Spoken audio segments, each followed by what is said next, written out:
बिस्मिल्लाहिर्रहमानिर्रहीम अस्सलाम वालेकुम हाज़िर हूँ एक न्यू वीडियो में एक न्यू रेमेडी के साथ।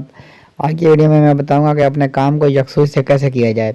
मैं आपको इसका बिल्कुल आसान हल बताऊंगा जिसको आप आसानी के साथ अंजाम दे सकें। व्यूअर, रेमेडी बयान करने से पहले मेरी आपसे दरख्वास्त है कि अगर आप हमारे चैनल पर नए हैं तो हमारे चैनल को सब्सक्राइब कर दीजिए और साथ लगे बेल आइकन को प्रेस कर दीजिए ताकि हमारी आने वाली तमाम वीडियो आप तक बर वक्त पहुँच सकें। किसी भी काम को बेहतर तरीके से करने के लिए यकसुई और दिलजमी का होना बहुत ज़रूरी है। मौजूदा दौर में यकसुई या फोकस रखना काफ़ी मुश्किल नज़र आता है जिसकी वजह से फ़ैसला करने की सलाहियत भी मुतासर होती है। दरअसल यकसुई किसी काम को मरकज़ी हैसियत या तवज्जो देकर करने का नाम है। ख़ास तौर पर उस वक्त जब हम किसी चीज़ पर अपनी पूरी तवज्जो मरकूज़ कर देते हैं तो हम लम्हा मौजूद में होते हैं। लेकिन जब हम यकसुई से काम नहीं करते तो इसका मतलब है कि हम या तो माजी में खोए हैं या मुस्तकबिल के बारे में सोच रहे हैं।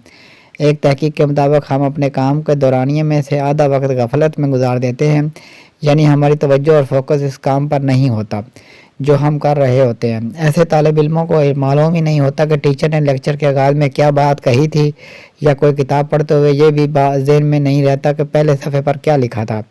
ये बात किसी काम पर फोकस या यकसुई न करने की वजह से है। ऐसी हालत में कोई भी शख्स देर पर या मेरिट पर फैसला नहीं कर सकता। अपने काम पर फोकस करने के लिए दो काम बहुत ज़रूरी हैं। पहला तरीका मखसूस वर्जिश है। वो ऐसे कि 15 मिनट के लिए कुछ नहीं करना, बिल्कुल खामोश और जहन को तमाम तफक्कुरात से आज़ाद करके बैठ जाएं।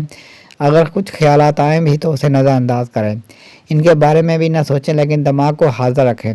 कुछ अरसे बाद आपको पानी पीते हुए भी ये एहसास होगा कि ये एक तिलिस्माती सरगर्मी है।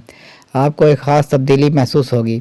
दूसरा काम यह कि आपके करीब कोई ऐसा शख्स जो 24 घंटों में सबसे ज़्यादा आपके पास होता है, चाहे वो कोई दोस्त हो, मुलाजिम हो, कोलीग हो, इस शख्स के बारे में ये तहैया कर ले कि जब वो कोई बात करेगा तो मैं सब काम छोड़कर उसकी बात पूरी तवज्जो और दिलजमी के साथ सुनूंगा। ये दो काम करने के बाद आपको कोई भी काम करते हुए अपने अंदर तब्दीली महसूस होगी। आप हर काम करते हुए इसे तिलिस्माती तौर पर होता हुआ महसूस करेंगे, और जब आपको फोकस करना आ जाएगा तो अच्छा और बेहतर फैसला करने की कुव्वत पैदा होगी। अब तक के लिए इतना ही, मिलते हैं नेक्स्ट वीडियो में एक न्यू रेमेडी के साथ।